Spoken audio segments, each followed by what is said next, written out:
Kalau banyak tak maaf.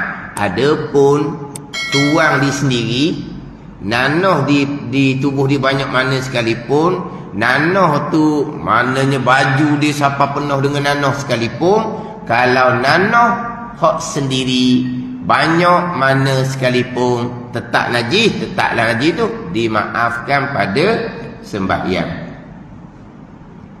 Kemudian lagi pula kepada hak berkait dengan air. Cuma antara dua ni, dimaafkan pada sembahyang, dimaafkan pada air yang sedikit ni, dia tak samalah. Macam tadi darah yang sedikit dimaafkan pada sembahyang. Tapi kalau darah yang sedikit itu bertitik ke dalam air, jari kita luka, titik darah dalam air yang sedikit, titik darah dalam umpama minyak, maka tak dimaafkan sama sekali. Dan walaupun dimaafkan pada pada sembahyang. Yang kita baca tadi, bangkai binatang halus, dimaafkan pada suatu yang cair atau yang sedikit, tapi tidak dimaafkan pada sembahyang. Contoh laginya, yang dimaafkan pada sembahyang, orang istinja dengan tisu.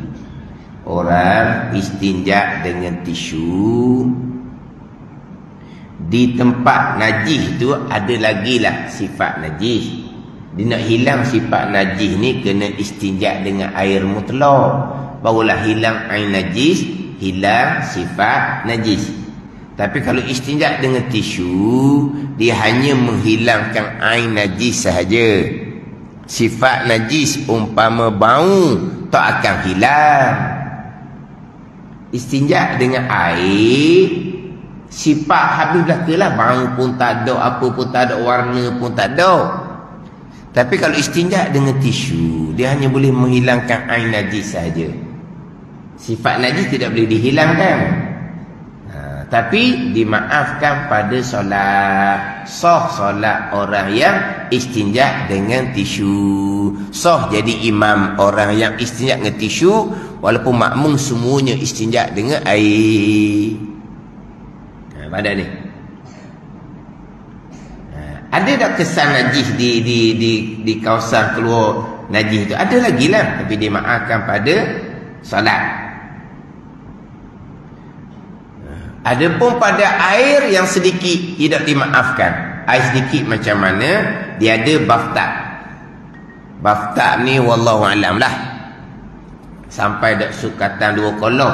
Fardu takdir. Tak sampai sukatan 2 kolom. Air baftak berapa liter apabila penuh? Siapa 2 kolom ke tak?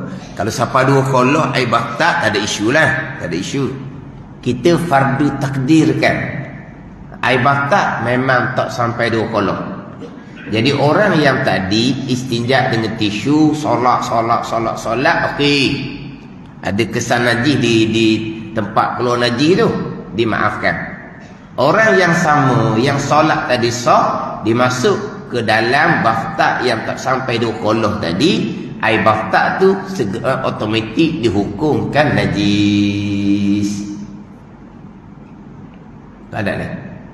Air baftak dihukumkan najis. Sebab apa? Tu ada najis bawah tu.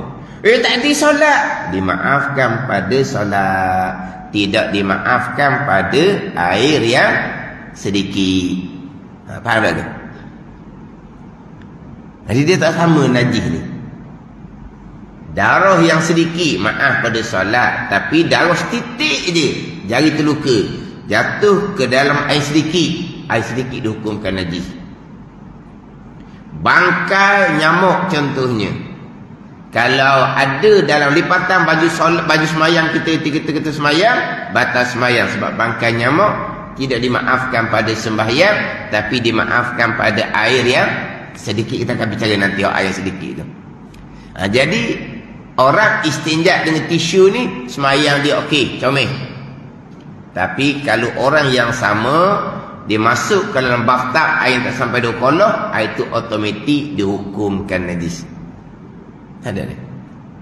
Sebab tu orang yang istinja dengan tisu, Contohnya dia kencing isap dengan tisu, dia nak bersetubuh dengan isteri dia wajib kena basuh kemaluan dia.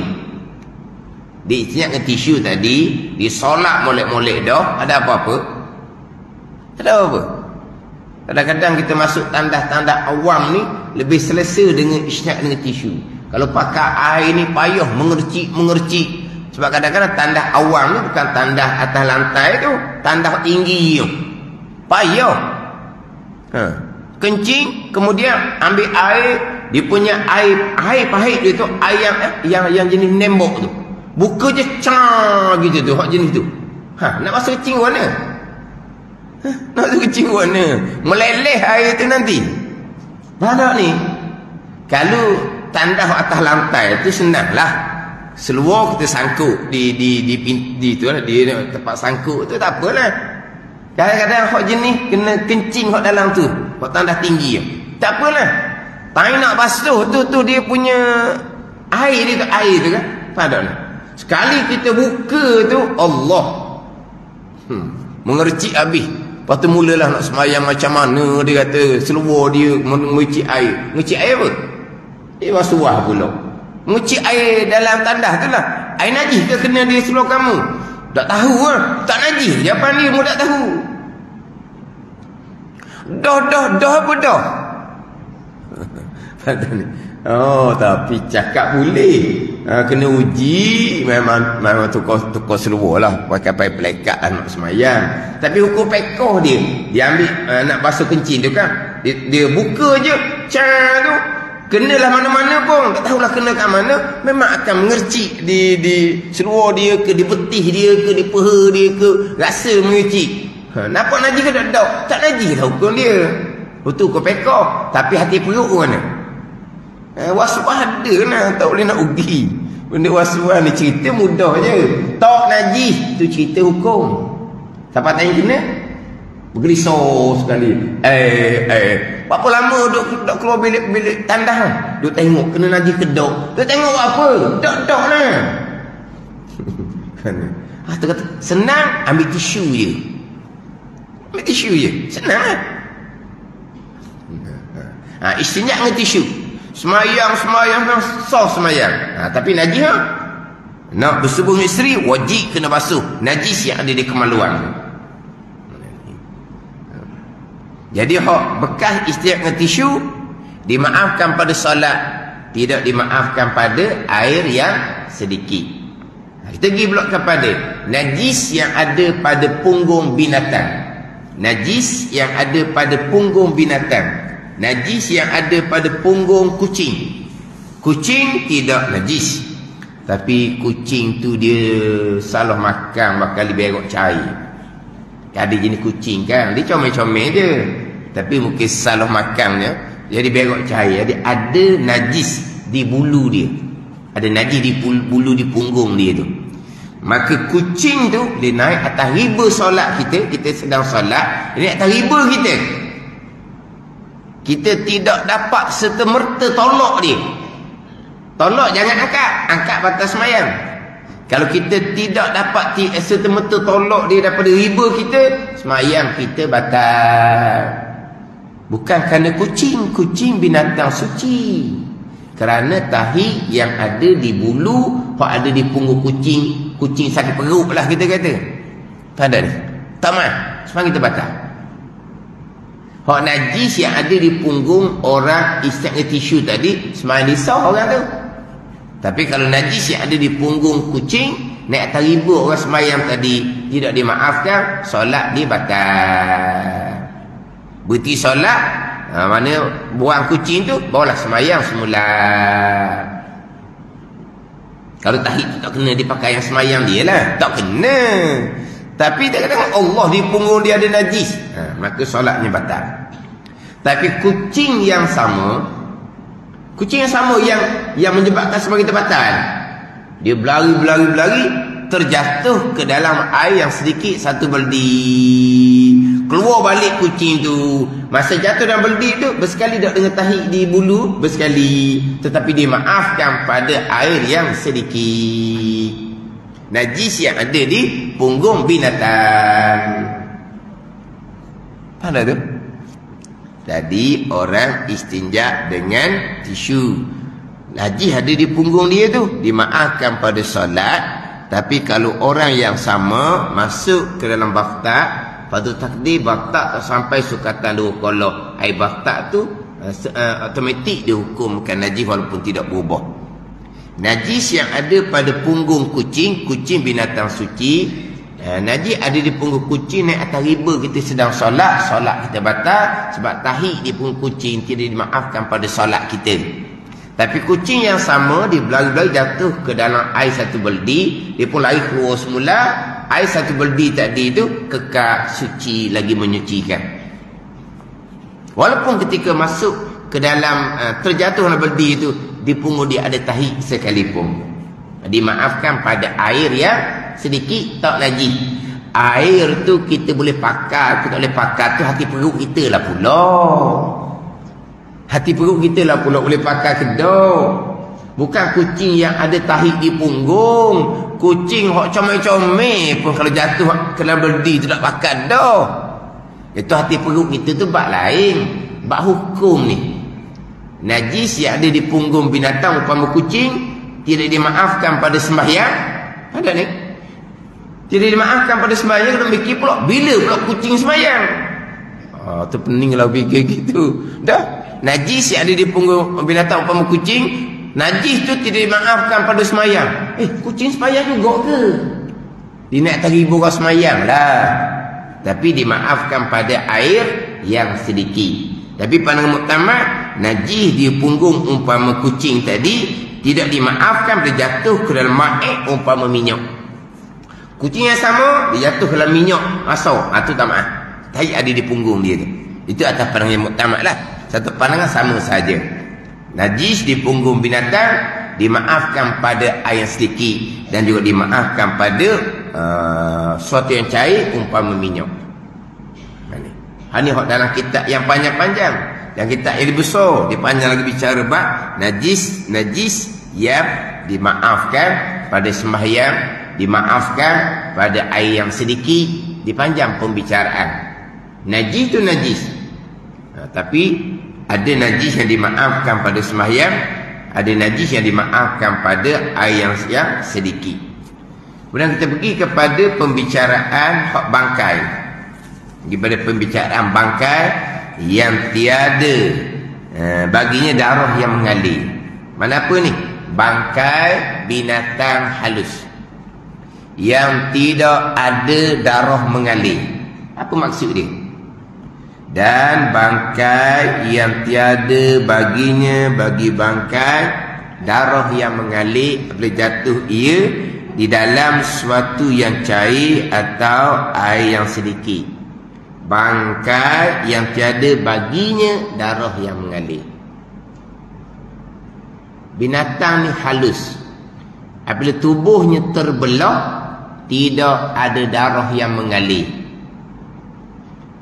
Sama ada tak ada darah sungguh, umpama nyamuk lapar, ataupun ada darah tetapi tidak mengalir, hanya meleleh gitu je, keluar sikit-sikit je.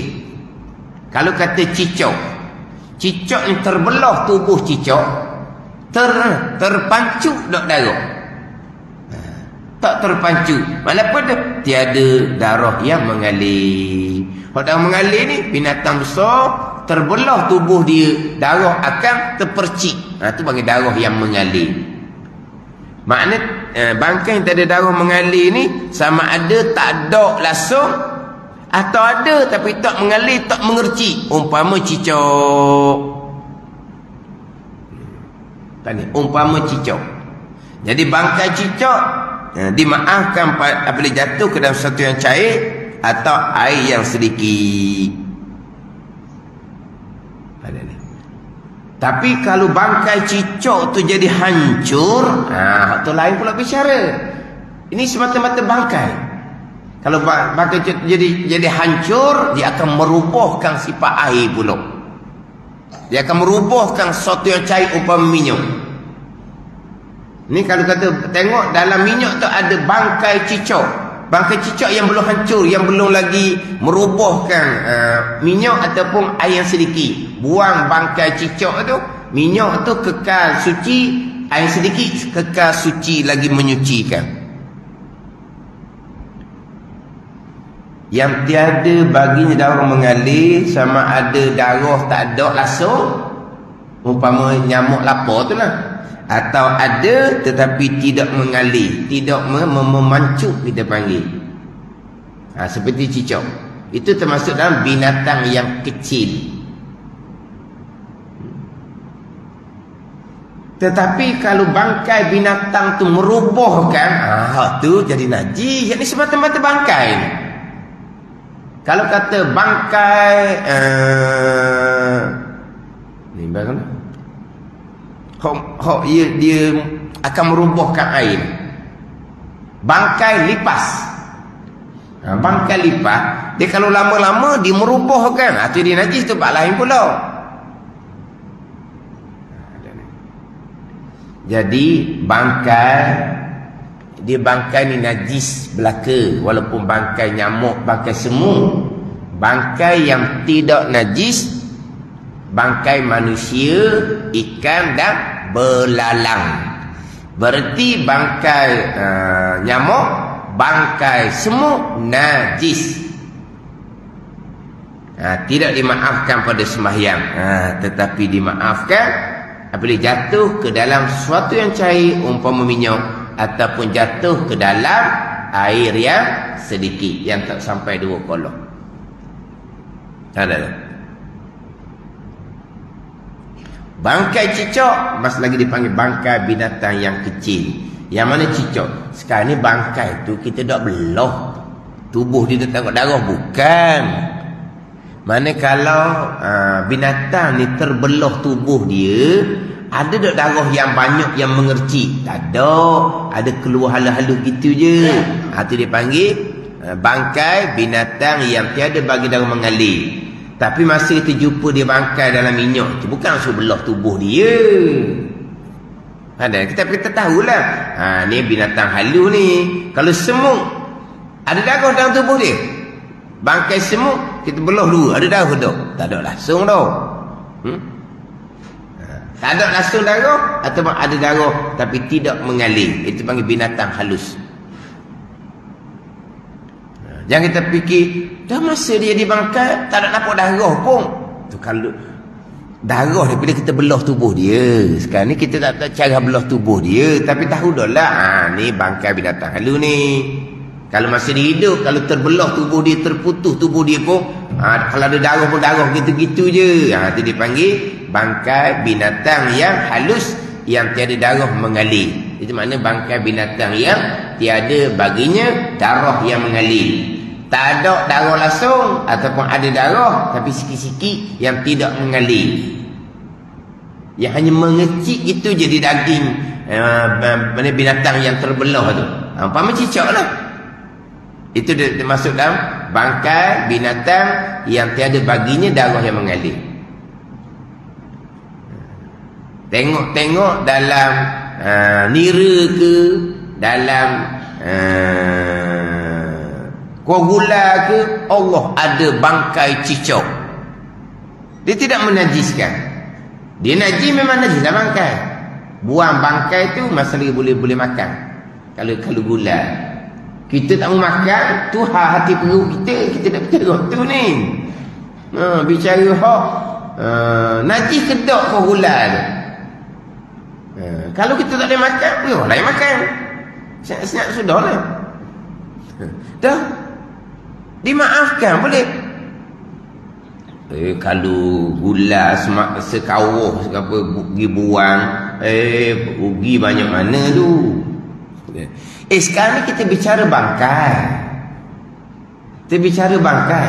Kalau binatang tu hidup, berenang dia pun keluar, tu tak ada masalah tu. Kucing pun kalau masuk dalam tu, tak ada tahi di tubuh kucing, dia berenang dalam kolong, dalam kawah ni daging ni, gula dagingnya sekawah. Ada kucing berenang dalam tu, dia jatuh pun kali. Di kucing tu tak ada tahi lah. Tak ada apa-apa, betul bukan bangkai itu binatang hidup yang suci. Boleh makan gedok tu hati kita. Satu bab lain. Ini cerita bangkai ni bukan cerita binatang hidup. Binatang hidup suci. Jangan pula tengok-tengok dalam kawah gula daging tu anak anjing masuk dalam tu. Ada apa dah tu? Tak habis dah lah. Sebab anjing dan babi najis. Binatang hidup suci sekaliannya melainkan anjing dan babi. Sekarang kita cerita ni bangkai. Bukan cerita binatang hidup, cerita bangkai. Tetapi berkaitan dengan bangkai binatang yang halus ni, bangkai binatang yang halus ni bukan kita yang bubuh. Dia masuk sendiri ataupun diterbangkan oleh angin ataupun diterbangkan oleh angin. Ada ni. Tengok pagi esok air yang tak habis semalam, air teh ke kopi ke, tudung dia kita dah tutup molek-molek. Tengok pagi esok apa? Terapung bangkai semut. Tu dia masuk sendiri. Maka tidak menajiskan air teh, air kopi tu. Buang bangkai tu, air tu masih lagi boleh diminum. Tetapi kalau dengan bangkai semut tu mungkin kerana lama dah dia duduk terapung atas air tu, menyebabkan berubah sifat air. Air rasa pahit, maka air tu dihukumkan najis. Air teh, kopi tu najis dah lah. Tapi kalau tidak merubahkan air, sekarang ni bangkai semut tu najis. Ada dalam air teh, air kopi kita. Dimaafkan pada suatu yang cair. Tidak menajiskan air teh, tidak menajiskan air kopi itu kalau tidak berubah dia punya sifat air lah, umpama rasa apa semua. Tapi bangkai itu masuk sendiri. Sama dia masuk masa hidup atau bangkai itu terjatuh ke dalam suatu yang cair, ditiup oleh umpama angin. Sekarang ni kita bicara sama je ni. Sesuatu yang cair ni, minyak ataupun kuah gula dan juga air sedikit sama bicara. Sekarang ni hak tadi air teh, kopi, semut yang hidup dimasuk ke dalam, dia jadi bangkai, dimaafkan. Kita sedang gula ni, tiba ada angin tiup, di tepi-tepi dinding tu ada bangkai binatang halus. Termasuklah bangkai tu ke dalam kuah gula kita. Buang bangkai tu, tidak menajiskan kuah gula kita. Tapi bangkai tu najis ke tak? Memang najis. Tetapi dimaafkan, boleh jatuh ke dalam suatu yang cair. Sebab itu semua bangkai binatang yang tiada baginya darah mengalir. Kena faham molek situ. Ini kita mengaji hukum akal. Tak payah, tapi kena fokus sikit. Kena fokus. Dia tak ada santai lah. Dia santai ni dengar ceramah. Tu santai lah. Ni dengar hukum, kena fikir. Apa dia bangkai yang tiada bagi darah mengalir? Bila ni jatuh ke dalam sesuatu yang cair. Sesuatu cair ni apa dia? Umpama minyak atau air yang sedikit. Dia kena fokus satu-satu. Tapi ingat baik ni, kalau ni dia jatuh di dalam sesuatu yang cair, dia jatuh sendiri, dia masuk sendiri atau ditiup oleh umpama angin. Bukan kita yang masukkan, bukan kita yang jatuhkan, bukan kita yang masukkan. Dan bila pula kita masukkan bangkai najis ke dalam umpama kuah gula? Bila kau kita masukkan bangkai najis ke dalam umpama air teh, air kopi? Tak ada orang masuk bangkai yang najis. Dia pada zahirnya tidak sengaja, tetapi dihukumkan sengaja. Sebab sengaja dia ambil gula, dia pun bubuh ke dalam kuah gula. Sengaja dia ambil gula, dia letak, dia bubuh ke dalam air teh, air kopi. Sengajalah ambil gula tu. Tiba-tiba tak terpandang dalam gula tu ada bangkai semut. Ada ni. Bubuh gula ke dalam kuah gula, bubuh gula ke dalam air kopi sengaja. Tapi tanpa kita sedari, terpandangnya kemudian masa gula tu sedang turun ke dalam gula, ke dalam air kopi tu, baru nampak Allah ada bangkai semut.